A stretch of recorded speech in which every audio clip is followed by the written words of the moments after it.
right, this is Pops. And yeah, I've been reading and collecting and ultimately buying and selling comic books for over 35 years. And I have to admit and confess to you all, I have a sweet spot for Alex Ross and his photorealism that he brought to the comic book industry. And it goes back to this series. That's right. Now Comics had a 5-part miniseries called Terminator The Burning Earth in 1990, and I was sold. I was in.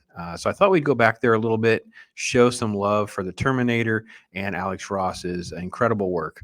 That this is from the trade paperback. As you can see, it's a little different than the actual books. Ron Fortier does the story, and I'm not a massive, huge collector and reader. But Burning Earth came out about a year before T2, so they actually kind of note this in this graphic novel, that kind of thing. Kind of just talks about expanding the lore of everything like that. I think that that's exactly what this book. Here's what the original cover looked like. So it doesn't quite have the photorealism you're going to see in some of the others, but just we're in deep in the kind of like what we ultimately do see in T2 is a little bit of this Skynet battle with the humans, as you can see. So if you're a big fan of that, and that sort of like lore and the IP and all that, I think this is going to be a story that you're really, really going to enjoy and engage with on a lot of levels. This book does not hold back. The story is sort of like dark and gritty and edgy, and it feels very much as part of the Terminator storyline and things like that. So here you get a closer look here. Yeah, just good stuff. We're going to get a little further into this so you can kind of see what everybody wants to see. Is we want to see Terminators. So their design's a little bit different than the Terminators that we get to see. These are some of the different ones. Too Cylon-like in some ways, but I don't totally dislike it. I just love the fact that they are merciless. Look at this person's on the ground, reaching up, and then it's like, no, that's just not how it works. Issue number 2. And here you start to see some different versions of some ships and things like that as well. Just beautiful stuff. I really have to be honest. I just love the fact that they had brought in the idea of different Terminators and different designs and things like that. Look at the sort of the base of operations. We never got this in the film, but I love the fact that in the comic book they already had Aurora, the female model, and then they have other different sort of like plans and schemes and things like that. Yeah, look at that human bomb right there. That's crazy.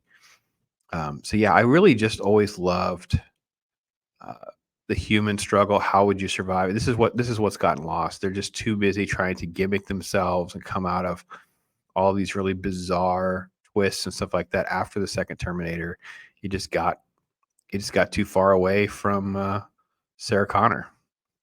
So I don't know if you're real familiar with the Terminator books. There's tons of comic book series, which I think this is what the comic books used to do really well. So they would do these little mini series.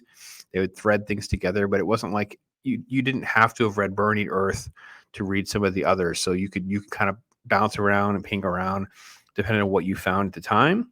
There's also tons of crossover stuff, and this is all before you get to like there is a Terminator 2 Judgment Day book with Arnold. By the way, there's a great issue number 1. Judgment Day number 1 has a nice Arnold book on it. Now that is not an Alex Ross product. I'm 99% sure. I forget who did the right. I think Klaus Janson did work on some of the other series, so I think he's on that one as well. But you have crossovers with RoboCop. They have stuff that they did that retroactively a few years later. They go back and do a 1984 series and things like that. They have Transformers, and just tons of great stuff that you get. And just I think that if you really do enjoy Terminator stuff, other than sort of like this bizarre design, which it is not consistent. They do kind of ping around and they do change it up a little bit, but in this story, that's definitely what they're going for. So I just thought I would throw a little love Alex Ross's way. I think it was an entry point that many of us who were in it live won't forget. And we've enjoyed much of his work over the years. If you have some favorite Alex Ross stuff you'd like me to talk about or get into, let me know.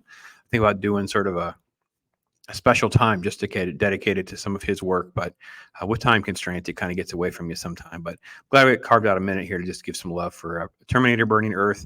Should be able to find an inexpensive trade paperback's been around for years, so I wouldn't pay anything exorbitant if it's just a copy that you want to read and batter up a little bit.